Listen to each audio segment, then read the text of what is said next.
If you want to live in a big city like Chicago, but then you see the prices and think, maybe not? Look, let's be real. Chicago isn't cheap. The overall cost of living is about 16% higher than the national average, and the housing costs can be a real shock. We're talking over 40% higher than what most people are used to paying. But Chicago isn't like other giant cities. If you know where to look, you can find these incredible neighborhoods that have all the character and energy of the city, but without that soul-crushing price tag. It's the city's best-kept secret. And that's exactly what I'm going to show you as I count down the 8 cheap places to live in Chicago. I'll cover what you need to know, the real cost of living, like current home prices and rent ranges, and the stuff you can't just search, like the actual vibe of a town, the good, the bad, and which places are worth a look. So if you're ready to find your spot in the Windy City without going broke, let's get into it. Starting with Logan Square. It's my favorite. It's busy, but not too busy. In recent years, Chicago's Northwest Side has changed from a calm, working-class neighborhood to one of the most sought-after, trendy neighborhoods in the city. It has beautiful historic boulevards and stately graystone mansions. It's quite expansive geographically, taking around 20 minutes to drive the length of the neighborhood. Unlike Lincoln Park or Wicker Park, Logan Square is still affordable in comparison. According to Area Vibes, the cost of living index is 114, compared to the Chicago average of 142. It's a nice neighborhood to live in and a popular place for Chicagoans to go out, but has no standard tourist attractions. The neighborhood has older apartment blocks, vintage single-family homes, and new condo buildings. The average rent is around $1,800, while home prices are around $350,000 to $500,000, and median household income is $99,000. There's green space, love the farmers market in the summer, and so many good restaurants. The areas around the Western and California Blue Line stations are experiencing rapid growth, and the rest of the neighborhood is old, with established residents, local businesses, and small eateries. A good number of the residents speak Spanish and Polish, which means multicultural demographic. That growing popularity comes with a catch, of course. The same creative energy that draws people in is also driving up prices. This is the classic story of gentrification, and in Logan Square, it means housing costs are rising fast, putting pressure on longtime residents. And while the excellent Blue Line connection is a huge plus for commuters, it's also contributed to a flood of new residents, making traffic and parking a serious headache. Next one is a quiet suburban outpost with unbeatable affordability, South Chicago Heights. Located in the far south suburbs of Cook County, about 30 miles from the Chicago Loop, South Chicago Heights offers one of the most attractive price points in the entire metropolitan area, while offering quiet, small-town life. It's a very stable working-class neighborhood, traditional American culture, and focuses on family, local schools, and community engagements. The Farmers Market at 61st and Dorchester is a local favorite on Saturdays. With older infrastructure, the village has less dining, shopping, and entertainment options. Neighboring towns like Homewood or Tinley Park fulfill the necessary amenities. Even considering these issues, it's one of the most affordable places in the Chicago area, with home prices at $180,000, and the average rent for one-bedroom apartments is $840, while average household income, or median income, is $56,000. While there is a small enclave of charming older homes, the rest of the area is not as well kept. The cost of living index, according to PayScale, is 16% lower than the national average, and according to ERI, Economic Research Institute, it's only 1% less expensive than the national average. It's a good option for a calm and quiet place, as the surrounding urban Chicago provides most urban and metropolitan amenities. One of the major drawbacks is its distance from downtown and the lack of direct and convenient public transportation, meaning a car is absolutely necessary. Also, South Chicago Heights has a crime rate higher than the Illinois average, which could be a deal breaker for many. Up next, we have Bridgeport, located just southwest of the Loop. For decades, Bridgeport's identity was shaped by its role as a key industrial corridor and, famously, as the seat of political power for the Daley dynasty. It's home to a ton of city workers, pretty much a blue-collar community. It's a mix of white, Asian, and Latino population. Also attractive to young professionals and families due to the low crime rate, strong community attachment, and family-oriented atmosphere. Not much of a nightlife to consider, and some of the area's industrial past still has a presence. Getting around is fairly easy with access to the orange and red lines, though you'll still want a car for errands on main drags like Halsted.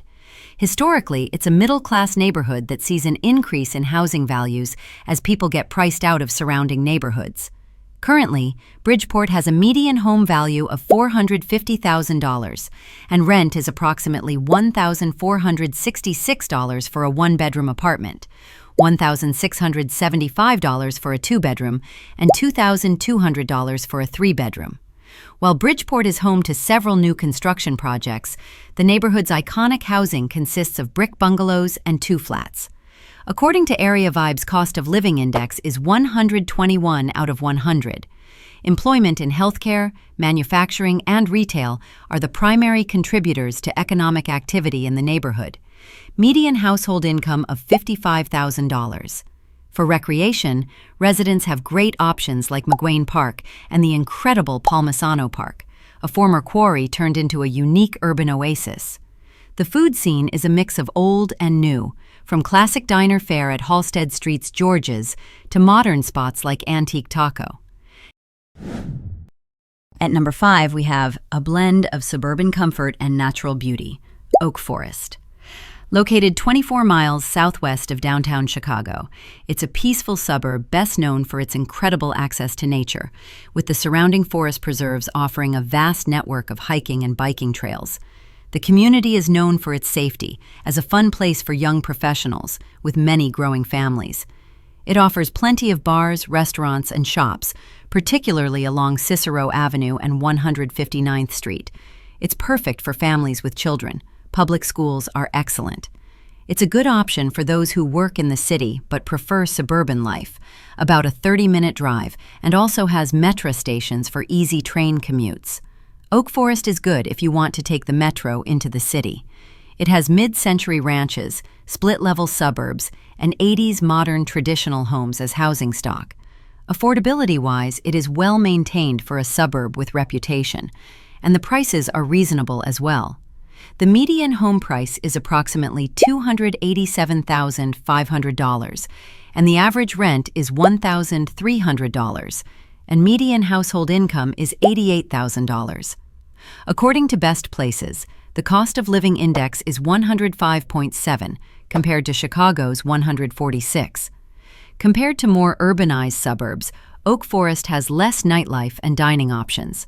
Nevertheless, it has all the basic retail and service facilities. There is a laid-back, community-oriented culture centered around local athletics and public library activities. And Oak Forest has a lot of immigrants from the Middle East, so consider that too. There is a range of employment opportunities in the town, with healthcare, education, and municipal public service as the largest sectors. Weather patterns in the town are Midwestern, meaning it has hot and humid summer months, as well as cold and snowy winter months. Next one is a sprawling green oasis with a rich Puerto Rican heritage, Humboldt Park. It's a West Side Chicago neighborhood defined by its massive 219-acre park, a stunning urban oasis with a historic boathouse and lagoon and its large Puerto Rican population. Cost of living is below the national average by approximately 15% and below Chicago's citywide average by about 8%. The neighborhood is overwhelmingly residential, with a classic Chicago mix of historic graystones, single-family homes, and multi-unit apartment buildings. The median home price is $347,000 to over $500,000. You'll see a major price difference between the rapidly gentrifying areas east of the park and the more affordable areas to the west. The average rent for an apartment is currently $1,600, while the median household income is $54,000. You'll find distinct pockets within the neighborhood.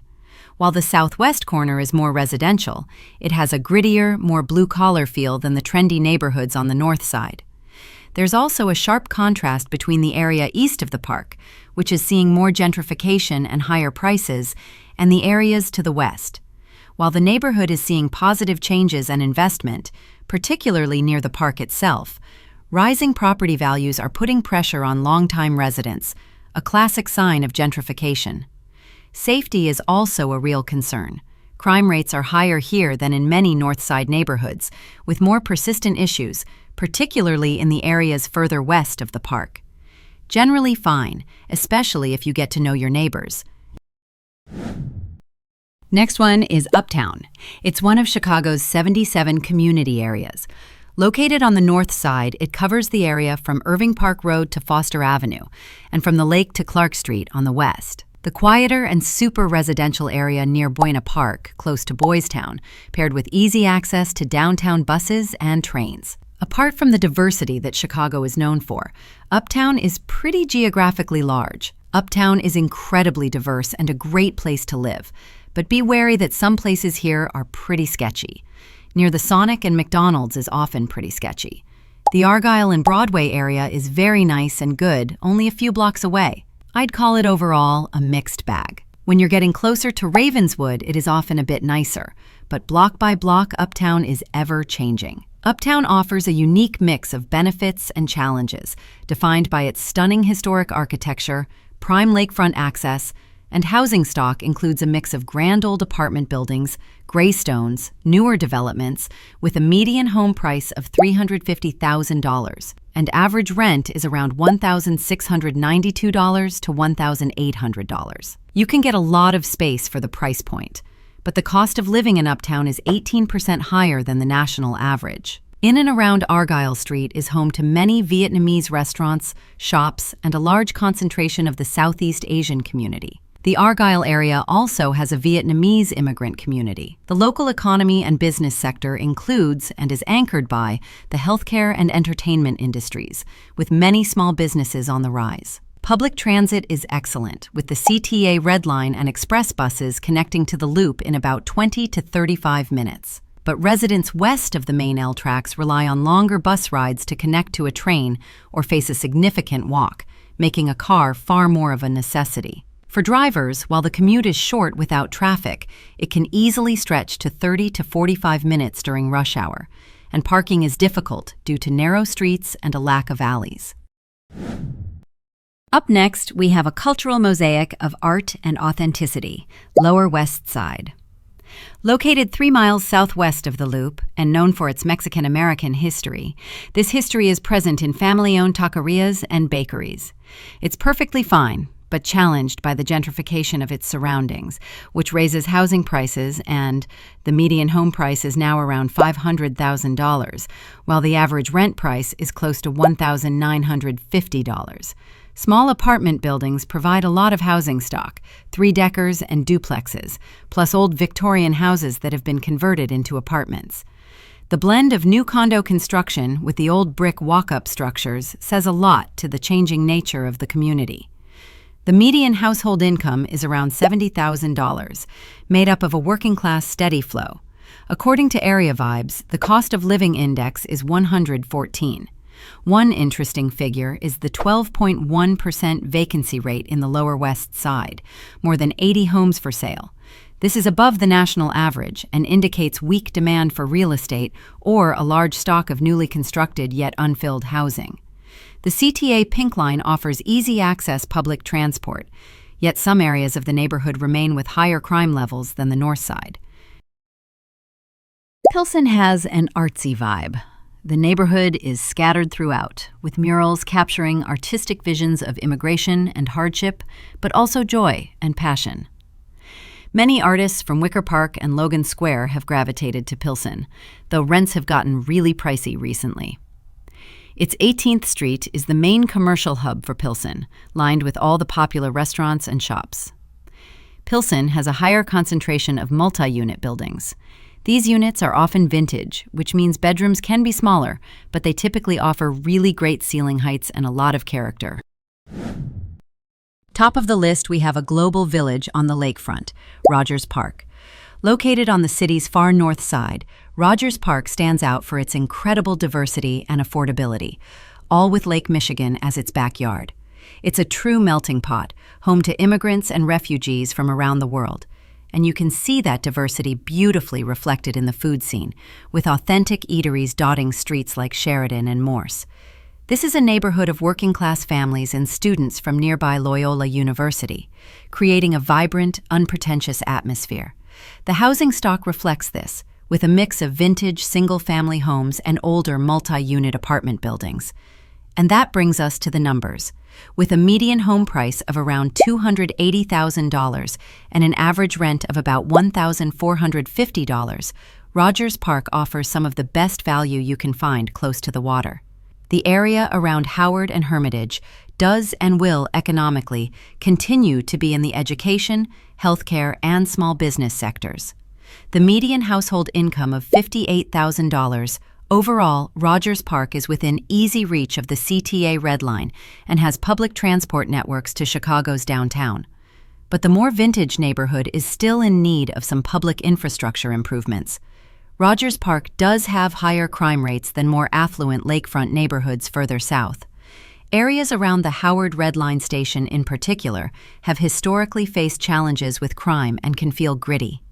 Over the years, the area to the north of Howard, especially the area in between Sheridan and Hermitage, has improved. Overall, even the most difficult areas of Rogers Park are not as dangerous as other areas, and most can be easily avoided. Chicago's got a spot for every budget if you know where to look. That's all, guys. What is your favorite place in Chicago? Share with me in the comments, and remember to like and subscribe. See you in the next one.